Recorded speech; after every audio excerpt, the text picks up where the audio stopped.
Busca el Salmo 90, verso 1.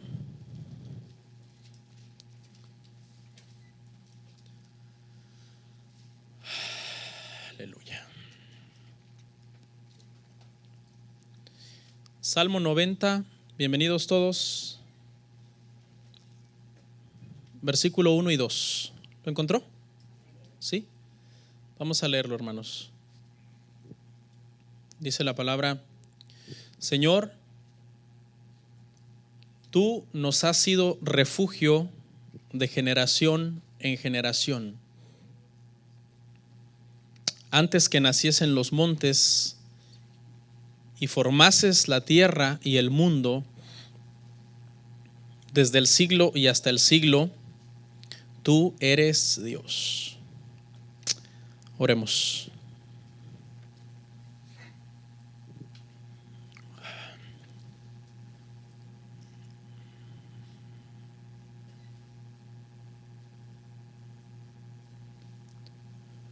Padre Santo, te damos gracias. Gracias por la vida, Señor. Gracias por esta oportunidad que nos das de poder estar hoy acá. Gracias porque el sacrificio de Jesús en la cruz nos hace dignos. Somos conscientes, Padre, que pudiste haber enviado ángeles a predicar. Aún puedes enviar a grandes hombres que están ya en el cielo, como Elías, como Enoc, como Noé, como Abraham, como Moisés. Pero te ha placido, Padre, en estos tiempos usar a hombres falibles, mortales, débiles,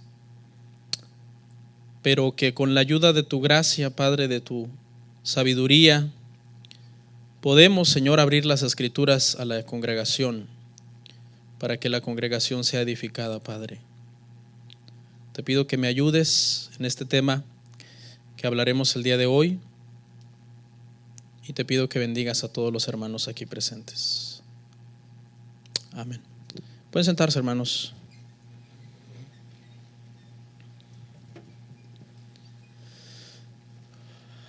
Gloria a Dios. El día de hoy, hermanos, vamos a continuar con nuestra serie que iniciamos hace 2 semanas. La serie se titula Apologética Cristiana, hermanos. El domingo pasado no vimos el tema 2 porque tuvimos la Cena del Señor y tuvimos un tema especial, pero hoy veremos el tema 2. El tema se titula ¿Por qué existe Dios? Es una de las preguntas más difíciles que los cristianos nos toca enfrentar algunas veces. Amén. Dijimos que la apologética, hermanos, es una rama de la teología que se encarga de presentar una defensa razonable y con argumentos contra todos aquellos que atacan el cristianismo intentando denigrarlo o intentando hacer una burla del cristianismo o ridiculizar a los creyentes. Hay gente atea, incrédulos, practicantes de muchas otras religiones o sectas que tienen muchos argumentos contra todo lo que sea espiritual. Dijimos que la palabra griega apología, hermanos, significa defensa militar contra el ataque de un enemigo. Y es bíblico que nosotros como cristianos estemos llenos de la palabra de Dios. Para eso hay que leerla, porque la palabra de Dios, hermano, no se le pega a uno por telepatía, ¿no? Que usted vea la Biblia así empolvada en su mesa y que usted diga, como haciendo un uploading bíblico a su sistema. No funciona así. Usted tiene que abrirla y leerla, ¿ok? Y necesitamos estar preparados para presentar defensa con mansedumbre a todos aquellos que se oponen, hermanos, al evangelio. Uno de los apologetas más grandes del mundo, que se llama Rabbi Zacharias, vive aquí en Georgia, por cierto, acuñó una frase muy sabia para hablar de apologética. Él dijo que la apologética tiene el propósito de ayudar al pensador a creer y de ayudar al creyente a pensar. Lo voy a repetir. La apologética tiene el propósito de ayudar al pensador a creer y al creyente a pensar.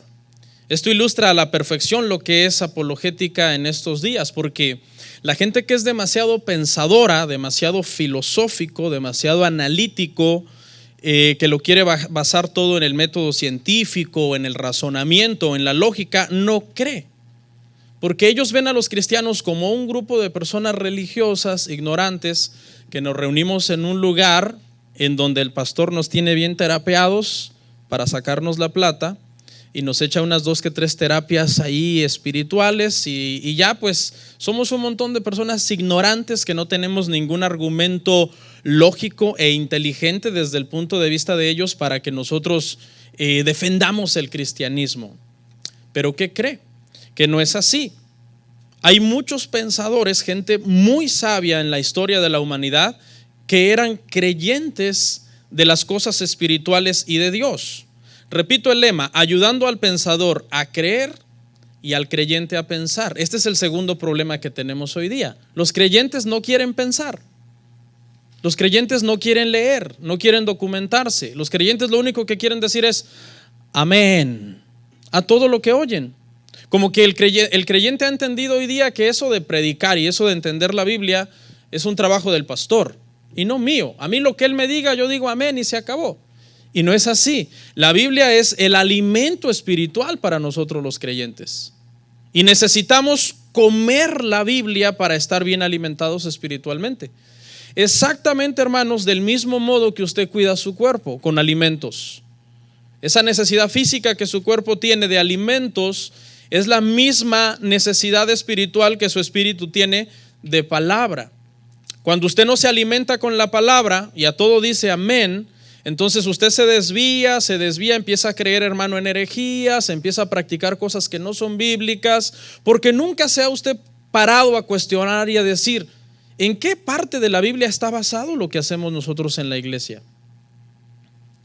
Entonces es bien importante que la apologética también nos ayude a los creyentes a pensar, no solamente a los pensadores a creer, pero a los creyentes a pensar. Le voy a mencionar varios, gente muy, muy grande de mente que fueron creyentes: Nicolás Copérnico, Galileo Galilei, Isaac Newton, Gregorio Mendel, Albert Einstein. Todos estos personajes que yo les mencioné pusieron una huella en la historia de la humanidad por sus aportes científicos o por sus aportes investigativos. Pero una de las características que todos estos genios tenían era que creían en un Dios. Creían que había una causa que había generado el universo. Algo más allá de esta vida terrenal y humana, que está limitada a materia, espacio y tiempo. Ellos decían, no, hay algo más allá de todo esto. Y ellos eran expertos en física, en química, en entender matemáticas y toda ciencia difícil. Y eso no satisfacía su ser. Ellos decían, no, es que tiene que haber algo más. Entonces, hoy hay personas que ya porque leen 2 que 3 libros de algún ateo y apenas alcanzan a comprender qué es 2 más 2, dicen, yo soy ateo.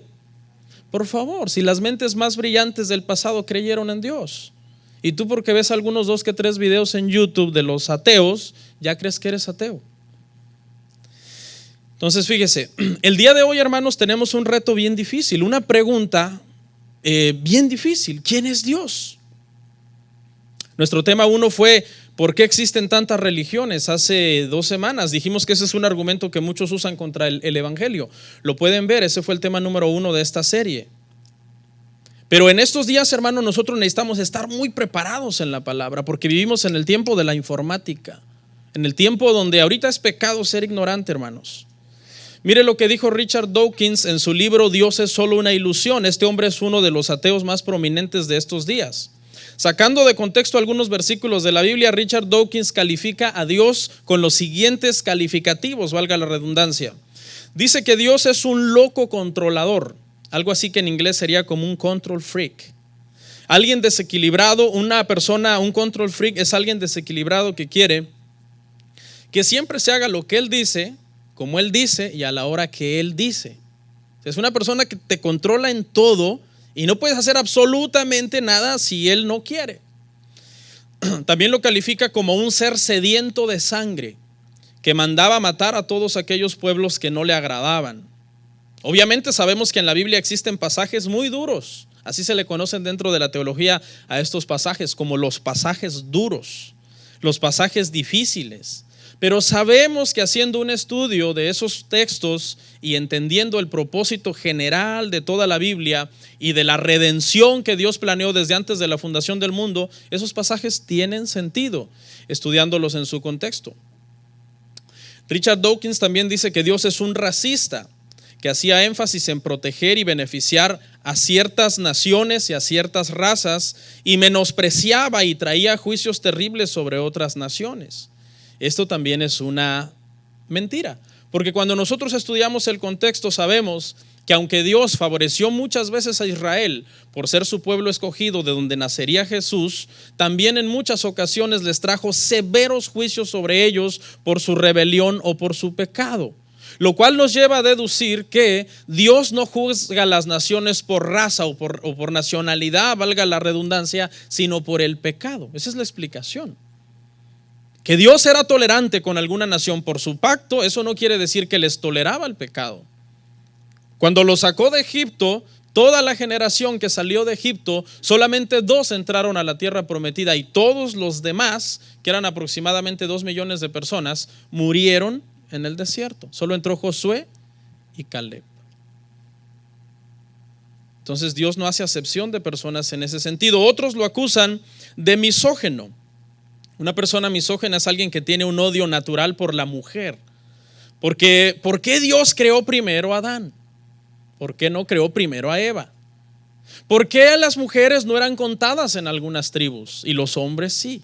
Y de estos argumentos se basan muchos para calificar a Dios como un ser misógeno que considera que la mujer es un ser de segunda categoría. Nosotros sabemos que la Biblia nos dice textualmente que en Cristo no hay ni griego, ni judío, ni esclavo, ni libre, ni hombre, ni mujer, sino que todos somos en Cristo ¿qué? Iguales. Ahí está la respuesta. Pero esta gente no conoce a profundidad la Biblia y entonces toman algunos textos y los sacan de contexto. El problema hoy día dentro de la iglesia es que nosotros no estamos preparados para refutar estos argumentos, porque hay una crisis tremenda de quién es Dios dentro de la iglesia. Mucha gente ignora quién es Dios dentro de la iglesia. ¿Cómo Dios se reveló? Dios se reveló por medio de 2 métodos. Por medio de la revelación general a toda criatura. Dijimos que eso lo hace por medio de la creación, que la creación nos da testimonio que hay un creador, y por medio de escribir su ley moral en el corazón de todo ser humano que nace. De esa forma Dios le está gritando al hombre: yo existo, hay un Dios. Eso es una revelación general, pero hay una revelación especial por medio de la cual Dios decidió echar su red a los que Él quiere salvar para que sean salvos del infierno. Dijimos que eso se llama revelación especial. Pero también, hermanos, existe algo que se llama, ya voy a entrar al tema, también hay algo que se llama la incomprensibilidad de Dios. ¿Qué es esto? La incomprensibilidad de Dios, hermano, enseña que nuestra mente finita no alcanza a comprender el concepto Dios. El concepto Dios es algo que nos atormentará a nosotros toda nuestra vida y nuestra mente es finita y jamás alcanzaremos a comprender quién es Dios. ¿Por qué tiene que existir Dios? Juan Calvino lo dijo de la siguiente forma. Juan Calvino dijo que para que nosotros pudiéramos entender un poco de Dios, Dios tuvo que rebajarse a nuestro nivel humano y hablarnos por medio de un método que él lo llamó lenguaje bebé, algo que en inglés sería como un baby talk.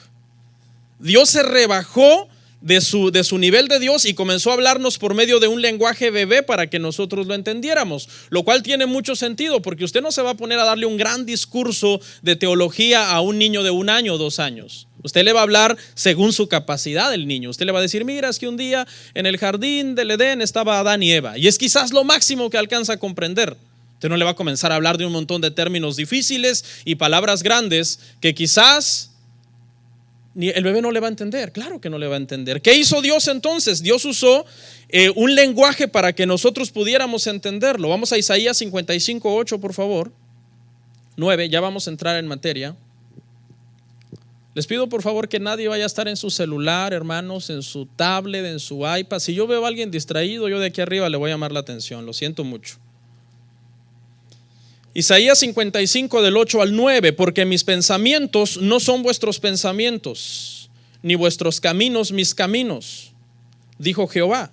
Como son más altos los cielos que la tierra, así son mis caminos más altos que vuestros caminos, y mis pensamientos más que vuestros pensamientos. Nunca nuestra mente va a alcanzar a comprender los conceptos más difíciles de Dios. Por eso es que en la Biblia se usan los antropomorfismos. Un antropomorfismo en la Biblia es cuando Dios se refirió a sí mismo como si Él fuera un hombre y agarró palabras prestadas de nuestro lenguaje humano y se las aplicó a sí mismo. Por ejemplo, diciendo, ustedes verán mi rostro. Alguna vez dijo, los guiará mi mano. A Moisés le dijo, pasaré y verás mi espalda. Lo sacaré con mi brazo extendido, les dijo en Egipto. El justo estará ante mí, ante mis ojos. Lo he dicho por mi boca. Comenzó el Señor a utilizar palabras de un lenguaje humano para que nosotros pudiéramos más o menos entender el concepto Dios. Pero Él no es un hombre. Él no es humano. Él es un espíritu. Pastor, ¿y cómo comprendemos eso? Bueno, ahí es donde Martín Lutero entra en escena y Martín Lutero dice que la revelación de Dios para nosotros solamente es en parte. Y hay cosas secretas que jamás nos serán revelados, basado en Deuteronomio 29:29, vayamos ahí. Las cosas secretas pertenecen a Jehová nuestro Dios, mas las reveladas son para nosotros y para nuestros hijos para siempre, para que cumplamos todas las palabras de esta ley. O sea, en otras palabras, Dios decidió revelarse, pero Dios decidió revelarse con cierto límite. Hay cosas que Él decidió dejar secretas, en secreto. Por eso hay preguntas, hermano, filosóficas tan difíciles de responder, que más adelante veremos algunas, pero que aunque yo trate de darle una respuesta satisfactoria a usted, aún así usted dirá, pero es que no lo alcanzo a comprender. Porque Dios intencionalmente dejó ciertas cosas de Él, de su carácter y de su naturaleza, como un secreto para Él mismo. ¿Por qué? Porque aunque nos las hubiera revelado, nuestra mente y nuestros pensamientos, que son más pequeños que los pensamientos de Él, no las hubiéramos alcanzado a comprender. ¿Sí ve? Dios es sabio. Dios no va a gastar saliva explicándonos algo que Él sabe que para eso nosotros estamos limitados y no lo vamos a entender. Ahora, esta doctrina de la incomprensibilidad de Dios no significa que no podemos llegar a conocer más de Dios. Usted estudie, prepárese, llegue a conocer más de Dios. Lo que la incomprensibilidad de Dios dice es que usted jamás alcanzará a comprender a totalidad quién es Dios. No debemos usar esto como un pretexto diciendo, bueno, si nunca alcanzaré a conocer en totalidad quién es Dios, entonces no estudiaré más sobre Dios, ni me prepararé más sobre Dios. No. Nuestro mandato es escudriña la Escritura, lee la Biblia, busca, porque ahí es donde está la vida eterna y ellas son las que dan testimonio de Él. Que no vamos a alcanzar a comprenderlo, ya lo sabemos. Hablemos de los atributos de Dios por un momento, porque estamos tratando de armar un cuerpo para llegar a responder la pregunta ¿quién es Dios? Porque ese es el tema que nos ocupa hoy. Los atributos de Dios hoy, hermano, están sacados de proporción. El Dios cristiano de estos días no parece el Dios omnipotente y soberano que creó el universo. El Dios de estos días, hermanos, se parece más al genio de la lámpara de Aladino. A ese genio de la lámpara se parece más el Dios de estos días del cristianismo. El genio de la lámpara hay que frotarlo y cuando salga darle órdenes y que te cumpla 3 deseos. Más o menos esa es la caricatura burlesca en la que han convertido los cristianos de hoy día a Dios. ¿Cómo lo han logrado? Lo han logrado por medio de minimizar ciertos atributos de Dios y maximizar otros atributos de Dios. Por ejemplo, los que maximizan el atributo del amor, en el nombre de ese atributo, se van a los extremos diciendo que se vale de todo, que todo mundo se salvará, porque Dios es amor y es imposible que un Dios que es amor pueda condenar a personas en el infierno. Y de ahí se inventó una corriente teológica ahorita que se llama universalismo. El universalismo enseña que nadie irá al infierno, todo mundo se salvará. La pregunta que surge es entonces, ¿para qué Cristo murió en la cruz? ¿Para qué? No era necesario. Si esa doctrina es correcta, no era necesaria la muerte de Cristo. Otros abusan la santidad de Dios y en nombre de la santidad de Dios condenan todo y a todo le llaman pecado. Pero en realidad eso es un legalismo que manda al infierno a la gente aún antes de hablarle del plan de redención o de salvación que Dios tiene para esas personas. Entonces, por eso es que tenemos a un Dios deforme, porque se ha abusado horriblemente de los atributos de Dios. Este abuso de los atributos de Dios han hecho a un Dios horrible, un Dios feo, un Dios raro, místico, que usa todo tipo de manifestaciones extrañas en la iglesia, como gente aullando como lobo, otros gritando, otros vomitando, otros, hermano, haciendo desorden, riéndose como locos. Eso es de Dios, dice. No, eso parece una sonrisa satánica de los payasos asesinos. No, dice, eso es de Dios. ¿Tú quién eres para decirle al Espíritu Santo cómo Él se manifieste? Déjalo, que está en la borrachera espiritual y en la borrachera de la risa santa. Entonces es un Dios, hermano, tan extraño y tan místico que a la gente no le causa admiración ni respeto. A la gente lo que le causa es risa o aversión. No quiero saber yo de ese Dios tan extraño en el que los cristianos creen. Ahora fíjese, ¿por qué el abusar de los atributos de Dios lo hacen un Dios deforme?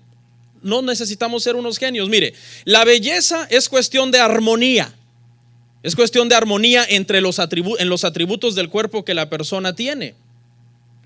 Cuando una persona tiene atributos en su físico, hablemos de la cara, que esos atributos tienen cierto tamaño, por ejemplo, una nariz de cierta forma, una boca de cierta forma, unos ojos con ciertas características, un cierto tipo de cabello, cuando todos esos atributos en armonía se componen en una cara, esa cara llega a ser ¿qué? Hermosa. Alguien dice, no, esa persona tiene un rostro bien simétrico, bien hermoso, tiene todo en su lugar. Pero si esa persona que tiene el rostro simétrico y hermoso y etcétera, la nariz que la tiene bien bonita, es casi una nariz perfecta, le comenzara a crecer, la nariz sigue siendo bonita, en ningún momento ha perdido su forma, lo único que incrementó fue su tamaño y comenzó a crecer y a crecer y a crecer. ¿Qué pasa con la cara? La cara se hace fea. ¿Pero por qué si la nariz es bonita? Porque es que la nariz no está en proporción con los demás atributos de la cara. O tienes dos orejas perfectas, dos orejas bonitas. Por favor, no empecemos con los chistes. Pero una de ellas comienza a crecer y la otra se comienza a hacer pequeña. Se rompió, ¿qué cosa? La armonía. Y ahora, aunque esas orejas estén muy bonitas, pero una es gigante y otra diminuta, la persona se ve mal ahora.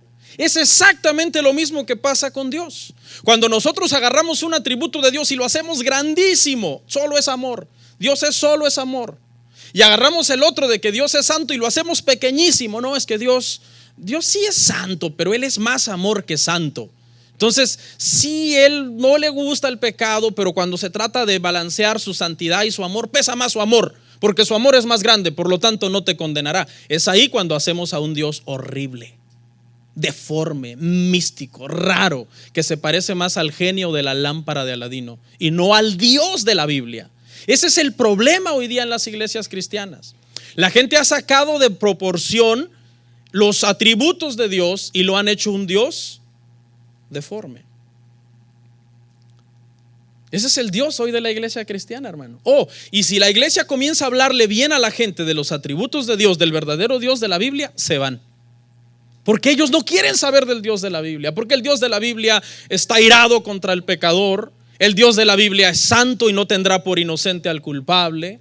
El Dios de la Biblia dice: sed santos porque yo soy santo y sin santidad nadie me verá. El Dios de la Biblia, hermano, es un Dios recto, justo, perfecto, soberano, que por cierto no está para hacerte los mandados. Ay, Señor, haz esto. Pues ¿tú quién eres? ¿Tú quién eres? Si Jesús, siendo Jesús, dijo: no se haga como yo quiero, sino según tu voluntad. Ahorita tenemos un Dios, hermano, que da miedo, dan ganas de salir corriendo y esconderse del Dios de los cristianos. Ok. Ya vimos entonces, hermanos, jamás entenderemos a cabalidad quién es Dios. Hasta aquí no hemos respondido la pregunta: ¿quién es Dios? ¿Por qué existe Dios? Le voy a decir una cosa, podemos estudiar todos los atributos de Dios, podemos leer la Biblia varias veces, sacar estudios de teología, y aún así todavía no alcanzaremos en esta vida a comprender todo el concepto de lo que Dios es. ¿Por qué? Porque nuestra mente es finita. Vamos a ver una cita, Éxodo 15:11. Por favor, Éxodo 15:11. ¿Quién como tú, oh Jehová, entre los dioses? ¿Quién como tú, magnífico en santidad, terrible en maravillosas hazañas, hacedor de prodigios? Estos son Moisés y María. Están haciendo un cántico de gratitud porque habían salido de Egipto. En Egipto había muchos dioses, y cuando ellos comienzan a comparar a los dioses egipcios con el Dios que los está liberando, ellos la pregunta que se hacen es: ¿quién como tú, oh Jehová? Y no alcanzan a comprender todo lo que Dios es: santo, magnífico, asombroso, hacedor de prodigios, obrador de maravillas. Si Moisés y María no podían entender quién era Dios a cabalidad, se imagina nosotros. Vamos a ver a otro hombre, un hombre sabio, Salomón. Mire lo que dijo acerca de tratar de comprender quién es Dios. Mas quién será capaz, segunda de Crónicas 2:6. Mas quién será capaz de edificarle casa, siendo que los cielos y los cielos de los cielos no pueden contenerlo. ¿Quién pues soy yo para que le edifique casa, sino tan solo para quemar incienso delante de él? Salomón se puso a pensar y dijo: oye, pero a mí me han dado la tarea de construirle un templo a Dios y los cielos no lo pueden contener. Pues ¿qué clase de templo necesito construir? Yo no soy digno de tal tarea. Lo único que acaso podría hacer es venir y quemarle incienso, es decir, darle adoración. No alcanzaba a comprenderlo Salomón, la mente más brillante de la Biblia después de Jesús. No podemos entonces alcanzar a comprenderlo. No podemos meter, hermano, a Dios en nuestra mente y en nuestro concepto humano. Si usted agarra el agua de una piscina olímpica y la trata de meter en un vaso de su casa, no cabe. Si usted agarra el Stone Mountain y se lo trae como puede y lo trata de pesar en la báscula de su casa, no se puede, porque su báscula apenas puede con usted. Más o menos le doy esos ejemplos prácticos para que usted comprenda que en nosotros no tenemos la capacidad intelectual, el coeficiente, la capacidad espiritual para encerrar a Dios en nuestra mente y decir: yo comprendo quién es Dios, entiendo por qué existe Dios. Que esa es la pregunta que ahora vamos a tratar de responder. ¿Por qué existe Dios? Es uno de los conceptos más difíciles de comprender. Veamos una lista de preguntas que formulan los incrédulos para decir que Dios no existe. Número 1, ¿por qué tiene que existir un Dios? ¿Por qué? O sea, ¿para qué necesitamos un Dios? ¿No podemos simplemente decir que existimos porque existimos y ya? Pregunta número 2, si Dios existe, ¿quién lo creó a Él? ¿Quién lo creó a Él? Pregunta número 3, ¿dónde estaba Dios antes que la creación existiera? Porque la gente dice: bueno, ¿dónde estaba Dios antes que la creación existiera? ¿Dónde se sostenía? Dice que los cielos no lo pueden contener, pero antes de que no hubieran cielos, ¿qué lo contenía? Dios. Y la 4, ahorita vamos a tratar de responderlas. ¿Para qué Dios creó un universo tan vasto si solo creó vida en un pequeño planeta llamado Tierra? Vamos a tratar de darle respuesta a estas 4 preguntas, pero le adelanto algo. Los que nunca creerán en Dios, nunca creerán aunque se le diera una respuesta satisfactoria al 100% de estas preguntas. Y los que van a creer en Dios, van a creer en Dios aunque las respuestas que yo voy a dar no satisfaga todo su ser. ¿Por qué? Porque es el Señor el que escoge a los que han de creer. Número 1, ¿por qué tiene que existir un Dios? Salmo 14:1. Salmo 14:1 dice el necio en su corazón: no hay Dios. Se han corrompido, hacen obras abominables, no hay quien haga el bien. Simplemente Dios tiene que existir, porque si no existiera Dios, nada de lo que existe podría existir. Nada tendría ningún propósito en esta vida sin la existencia de Dios. Es la existencia de Dios la única que le da sentido y respuesta a la pregunta: ¿de dónde vengo? Usted se ha puesto a pensar de dónde usted viene. Fuimos creados por Dios, salimos de Dios. Él fue nuestro diseñador, Él fue nuestro arquitecto. Nosotros somos tal y como Dios nos diseñó. ¿Vengo de la evolución? O sea, ¿soy una mera coincidencia? ¿Existo porque una serie de bacterias evolucionaron y ellas ni siquiera sabían lo que estaban haciendo? ¿Fue mera coincidencia que ellas entraron en un sistema de evolución hasta que un día, sin ningún sentido ni ningún propósito, salí yo? ¿Es esa la respuesta que satisface a las personas? Tampoco, porque eso no tiene ningún sentido. Es más lógico creer que nos hizo alguien, que nos diseñó, que nos creó y que tiene un propósito específico para nosotros. ¿Qué estoy haciendo aquí en la tierra? Dios nos puso en este planeta con un propósito de conocerlo, de servirle, de obrar en sus planes soberanos y eternos. ¿Está usted aquí en la tierra solo por estar? Solo por estar, no hay ningún propósito. O sea, el universo, usted nada más es como un relleno, pero si usted dejara de existir, el universo ni lo va a extrañar ni nada. Entonces, ¿por qué cuando las personas mueren, todos los demás sufren? ¿Por qué si yo muriera, mi familia me extrañaría? Mis hijos sufrirían. ¿Por qué? Si tenemos que entender que no tenemos ningún propósito en este planeta y que no tendría por qué existir en nosotros ese afán por aferrarnos a la tierra. ¿Hacia dónde voy? ¿Hacia dónde voy? Dios nos dio un espíritu, nos dio un alma, son eternos. Al morir se acaba todo. ¿Se acaba todo al morir? Ya no hay nada más que hacer. Entonces, ¿para qué existimos? No hay ningún propósito en existir. ¿Por qué usted se levanta por la mañana y siente un deseo de hacer algunas cosas? ¿O por qué muchas personas quieren comprar una casa o terminar una carrera o casarse? ¿Por qué la gente siempre tiene el impulso de ir hacia adelante? ¿Qué hay más adelante como para que cada mañana nos levantemos y tratemos de avanzar hacia adelante? Si los ateos dicen que no estamos aquí más que por pura casualidad, entonces no tiene ningún sentido estar acá. No hay ningún propósito, no estamos llegando hacia ningún lado. Pero la verdad es que hay un propósito y estamos acá de paso y nos dirigimos hacia nuestro Creador, en el caso de los que hemos sido alcanzados y salvados. Ok, pastor, pero si Dios existe, ¿quién lo creó a Él? Hebreos 7:3.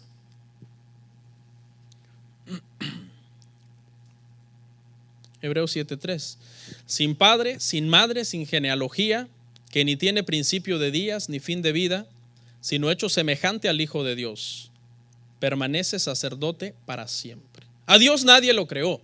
Si a Dios alguien lo hubiera creado, Él no sería Dios. El que sería Dios sería el que lo creó a Él.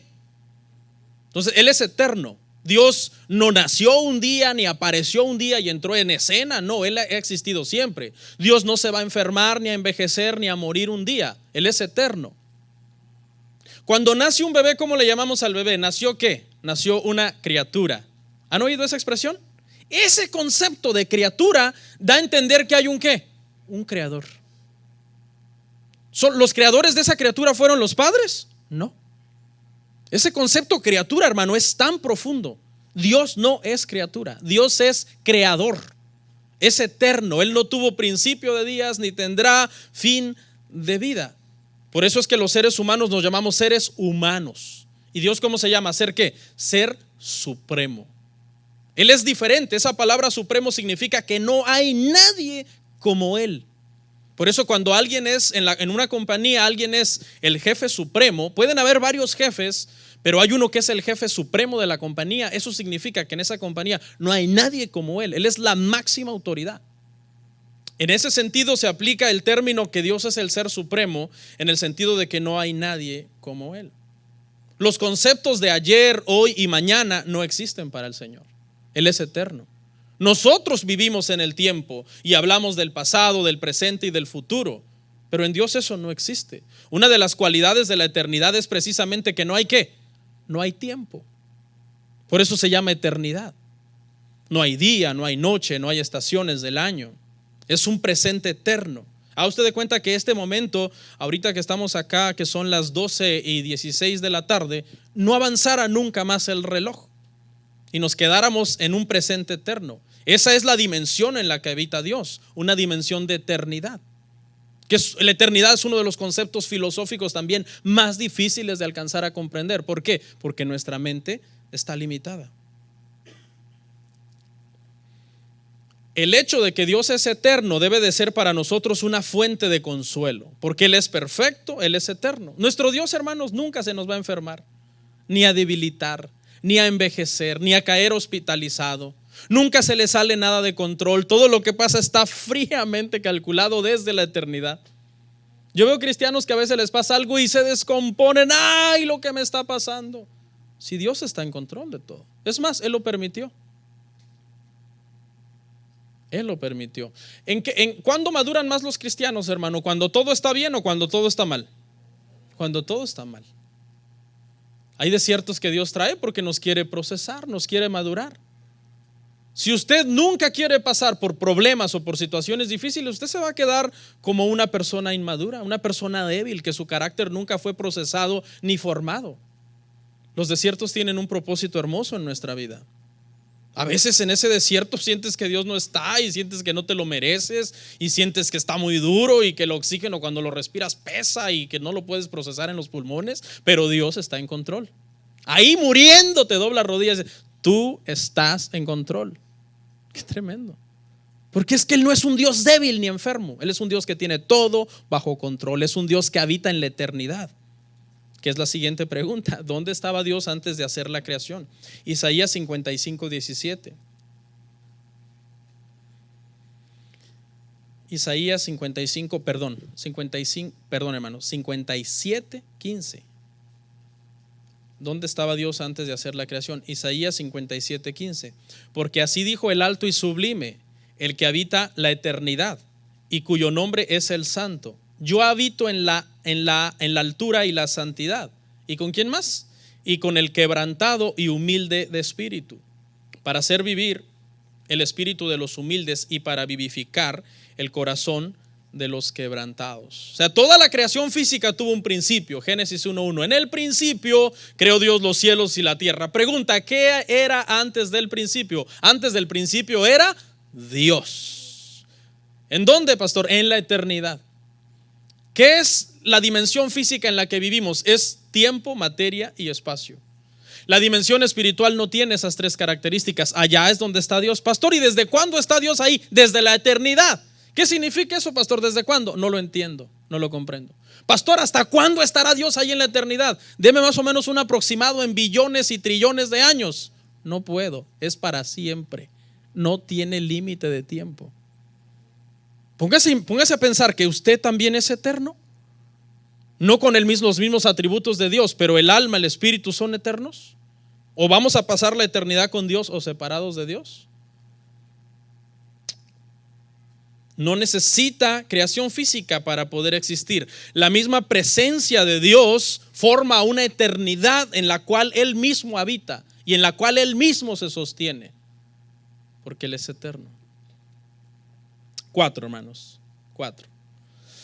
¿Para qué Dios creó un universo tan vasto si solo creó vida en la tierra? Esta es otra objeción también de los incrédulos. Salmo 8, 3 al 4, David ya había pensado en esto. Esto no se le ocurrió primero a los ateos, esto se le ocurrió a un cristiano la primera vez. Salmo 8, 3 al 4 dice: cuando veo tus cielos, obra de tus dedos, la luna y las estrellas que tú formaste, digo, ¿qué es el hombre para que tengas de él memoria? Y el hijo del hombre para que lo visites.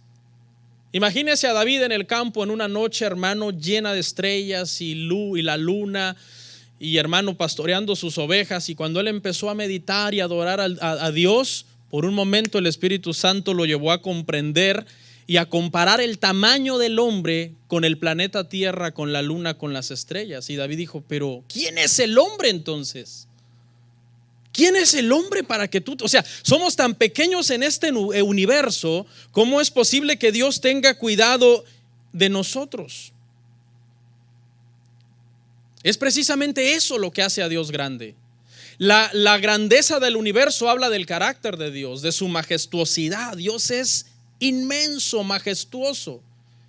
Y el que haya vida solo en la tierra habla de su amor por sus criaturas, que fuimos creados ¿a qué? A imagen y semejanza de Dios. Este argumento nosotros en realidad lo podemos utilizar a nuestro favor y hablar de que este argumento en realidad describe al Dios de la Biblia, a un Dios grande y majestuoso que no le bastó con hacer solo la tierra, sino que creó, hermano, galaxias y creó un universo tan vasto para que refleje su gloria y su poder, pero al mismo tiempo se acuerda de los que estamos en la tierra y tiene memoria de nosotros los hombres porque nos ama, porque Jesús iba a venir a la cruz a morir por nosotros, para que pudiéramos, hermanos, ser salvos.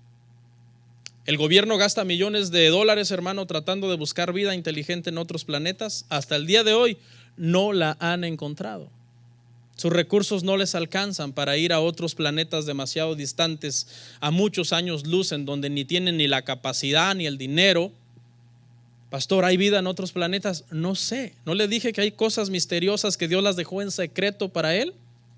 Pastor, yo creo que sí. Eso te arma un gran problema. Te voy a hacer una pregunta. Si tú crees que hay vida en otros planetas, la pregunta es, ¿Cristo murió por ellos también en la cruz? Tengamos cuidado de lo que afirmamos porque nos podemos meter en dilemas bíblicos. Nosotros sabemos que hay vida en la tierra. ¿Hay vida inteligente en la tierra? Más o menos, ¿no? Y los gobiernos se preocupan por buscar vida inteligente en otros planetas, hermano, y deberían de preocuparse por alimentar la vida inteligente que ya está acá, porque hay niños que mueren de hambre todos los días. Esos millones de dólares que para crear estos ¿verdad? Cohetes y para mandar satélites y todo, y en África los niños tomando aguas de un charco sucio. Entonces, ¿por qué Dios hizo un universo tan vasto? Porque eso lo refleja Él. ¿Por qué solo hay vida en la tierra hasta donde a nosotros nos concierne? Porque eso habla de su amor por sus criaturas, hechos a imagen y semejanza de Él. Ok. 3 argumentos, hermanos, son los más principales hacia la existencia de Dios. Estos argumentos son argumentos que los teólogos han acuñado a lo largo de los siglos. Los vamos a ver y ya vamos cerrando. El número 1, hermanos, es el argumento cosmológico. Este argumento, la palabra cosmos significa mundo y habla de que si el mundo no podría existir por sí mismo, así que debe de haber existido una causa que creó al mundo, y a esa causa en el argumento cosmológico se le llama Dios. Si algo existe, es porque alguien más existió antes que eso que existe existiera. Porque si alguien más no existiera antes que lo que existe existiera, entonces lo que existe no existiera. Lo puede ver en YouTube. Porque no tiene sentido que algo exista de la nada.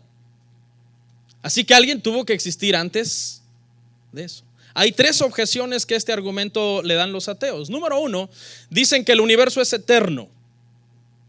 Pero obviamente esto contradice la teoría del Big Bang. Porque usted debe de saber, hermano, que los científicos no están de acuerdo, Los científicos no están de acuerdo. Esta corriente científica dice que el universo es eterno, pero otra corriente científica te dice que no, que todo comenzó con el Big Bang, una gran explosión. El segundo argumento dicen que si nosotros los cristianos decimos que todo tiene una causa, entonces ¿cuál fue la causa de Dios? Porque si nosotros aplicamos este principio a la creación y decimos lo que existe debió de haber tenido una causa y eso fue Dios, entonces ¿qué causó a Dios? Y ahí es cuando entramos en el dilema de que Dios es eterno. Dios no fue causado ni fue creado, porque si hubiera sido creado no sería Dios, sería criatura. Y el que lo creó a Él sería Dios. Entonces eso obviamente, hermanos, no tiene sentido. Dios es eterno. Todo tiene causa menos Él, porque Él siempre ha existido. La tercera objeción, hermanos, dice que aún cuando los cristianos estuviéramos bien, diciendo que antes de lo que existe existió alguien que creó lo que existe, que aún así eso no significa que es el Dios de la Biblia o el Dios cristiano.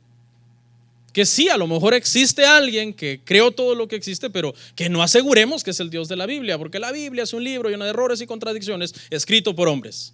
Entonces, algunos ateos han llegado a esa conclusión. Ok, a lo mejor sí hay una fuerza superior que creó todo, pero no me vengas con la patraña que es el Dios de la Biblia. ¿Sí me entiende? Por lo menos ya avanzaron un poquito y dijeron, bueno, sí, no entendemos de dónde salió todo esto. El argumento número 2, hermanos, sí, ¿verdad? Estamos hablando de los argumentos de la existencia de Dios. Número 2, es un argumento que se llama, hermano, teleológico. Esa palabra teleológico significa diseño, ¿ok? Significa propósito. El argumento es sencillo. El argumento dice, hermano, que vivimos en un mundo tan complejo y tan perfecto que es imposible que haya surgido por casualidad. Por ejemplo, un reloj de esos de cuerda, hermano, que esos antiguos que estaban llenos de engranes y una cuestión, hermano, microscópica de abrirlo y estudiarlo y la perfección en la que funcionaba o funcionan todavía. ¿Cómo podría eso surgir de la nada? Un reloj así, ¿cómo podría aparecer de la nada con tanta perfección? Pues el universo funciona mejor que esos relojes, mejor todavía. Los astros recorren las órbitas que tienen que recorrer, a la velocidad que las tienen que recorrer, a la distancia del sol propicio para que haya vida en la tierra, con la inclinación del eje de la tierra de 23 grados perfecto para que no nos congelemos ni nos quememos. O sea, el universo es un reloj perfecto. Si un reloj de mano tuvo un diseñador y ese reloj de mano es pequeño comparado con el reloj del universo, ¿cómo es posible que el reloj del universo no tenga un diseñador? Mírese a usted mismo. Nosotros somos una maquinaria perfecta, hermano. Nuestro cuerpo, nuestros sistemas, el respiratorio y el circulatorio y el digestivo y el nervioso, que tiene que ver con todas las conexiones nerviosas de nuestro cerebro. Todas las glándulas que tenemos tienen un propósito de crear una hormona o de mitigar el dolor. O sea, es increíble. ¿Cómo podemos ser, hermano, ¿Sabía que el cerebro, los neurocirujanos no llegan a entender qué es el cerebro? Entonces tiene que haber un diseñador, alguien que nos planeó y que nos hizo así con un propósito. 3 objeciones tiene también este argumento. Número 1 dice que nosotros no podemos comparar objetos naturales como rocas o árboles con objetos diseñados por el hombre. Es el primer argumento. ¿Okay? El segundo argumento, hermano, dice que algunos creen que la teoría del Big Bang explica mejor la complejidad del universo. No un Dios que hizo el diseño, sino la teoría del Big Bang. Y otros dicen que aún esto, aunque fuera verdad, y que hay un diseñador, no prueba que sea el Dios de la Biblia. Que a lo mejor fue otro ser, que no sabemos quién es, pero que no nos aferremos a que fue el Dios de la Biblia. Y por último, hermanos, el argumento de la ley moral. Este argumento dice de la siguiente forma: sin Dios la moralidad sería imposible. Debe haber un legislador supremo que dijo qué era lo que era correcto y lo que era incorrecto. ¿Y cómo lo dijo? Lo dijo escribiéndolo en nuestro ADN. Esa es la razón por la que todo mundo nace y sabe que está mal matar a alguien. Aunque nunca haya ido a una iglesia, nunca haya leído ningún libro religioso, nunca haya creído en un Dios, sabe que está mal matar a alguien. De igual manera, si usted está en el lago comiéndose su carne asada con sus hijos y allá usted ve a alguien que se está ahogando, algo le dice a usted que usted debería de hacer algo por esa persona. ¿Qué es eso? Es la ley moral de Dios escrita en su corazón. Sería muy extraño que alguien diga: bueno, sigamos comiendo, déjenlo que se ahogue en paz, no lo molesten. O sea, para empezar, es un shock terrible que alguien se muera delante de ti, me imagino. Por cierto, no se meta si no es buen nadador, porque van a ser 2 los muertos. Llame al 911, tírele una soga, no sé. ¿Qué nos hace saber lo que está bien de lo que está mal? Este argumento de la ley moral dice que es porque hay un legislador supremo de la moralidad y que cuando nos diseñó nos puso un chip, y en ese chip, obviamente está hablando en términos de ahí un poco, ¿verdad?, de electrónica, nos puso ese sentir, lo que está bien y lo que está mal. Esta comprensión entonces del bien y del mal vino de Dios. De Dios. Dice que una vez un cristiano estaba debatiendo con un ateo y el ateo le dijo al cristiano: yo amo ser ateo. Digo: a ver, espérate un momento.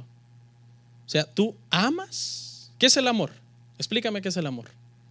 No, pero el amor es un sentimiento moral de uno tener un apego hacia lo que te llena, te satisface. El concepto del amor es un concepto espiritual también.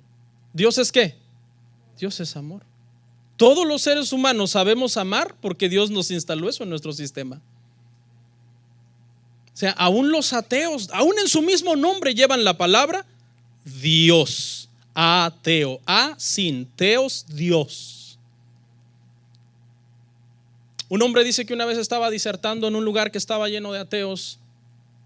45 minutos estuvo hablando sobre Dios, sobre Dios, sobre Dios. Y al terminar los 45 minutos de exposición, uno se levantó y dijo: oye, ¿de qué Dios estás hablando? Y el hombre muy sabio le preguntó: ¿eres ateo? Sí. Dime, ¿a qué Dios estás negando? ¿Sí? ¿Entiende? O sea, si tú eres ateo, tú estás negando un Dios. Entonces, ¿por qué me preguntas a mí que de qué Dios estoy hablando? Estoy hablando del Dios que tú estás negando. No opino más. Dos objeciones presenta, hermano, esta situación. Primero, algunos dicen que la moralidad se cultivó con el paso de los milenios y las ciudades y los hombres y las culturas comenzaron a meterse en la mente lo que era bueno de lo que era malo. O sea, dicen no fue Dios, fue el hombre mismo que comenzó a saber hacer diferencia entre lo bueno y lo malo. Y otros utilizan esto más bien como en contra de Dios, porque ellos te dicen: si Dios instituyó algo, una ley moral en nosotros, entonces ¿por qué hay tanta maldad en la tierra? Si Él es omnipotente, soberano, bueno, amor, ¿por qué hay tanta maldad y sufrimiento en la tierra? Ese será nuestro tema 4 en 15 días, no se lo pierda. Y terminamos. Escuche, voy a cerrar con estos comentarios. La mayoría de los teólogos cristianos coinciden en lo siguiente, hermano: que Dios nunca intentó, por medio de su revelación, que nosotros los seres humanos alcanzáramos a comprender a cabalidad quién es Él. Si Él así lo quisiera, Él lo podría hacer fácilmente. Él descendería, se le haría visible a una persona, le hablaría: yo soy Dios, acá estoy, ¿qué quieres que haga para que me creas? Como algunos que retan a los cristianos: a ver, si tú crees en Dios, camina sobre el agua. No lo vaya a hacer, y menos si no sabe nadar.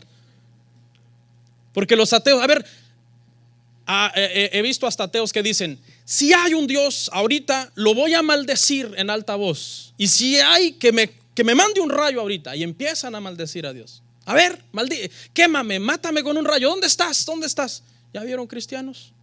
No hay Dios. ¿Dónde está que no se defiende? Puros razonamientos limitados.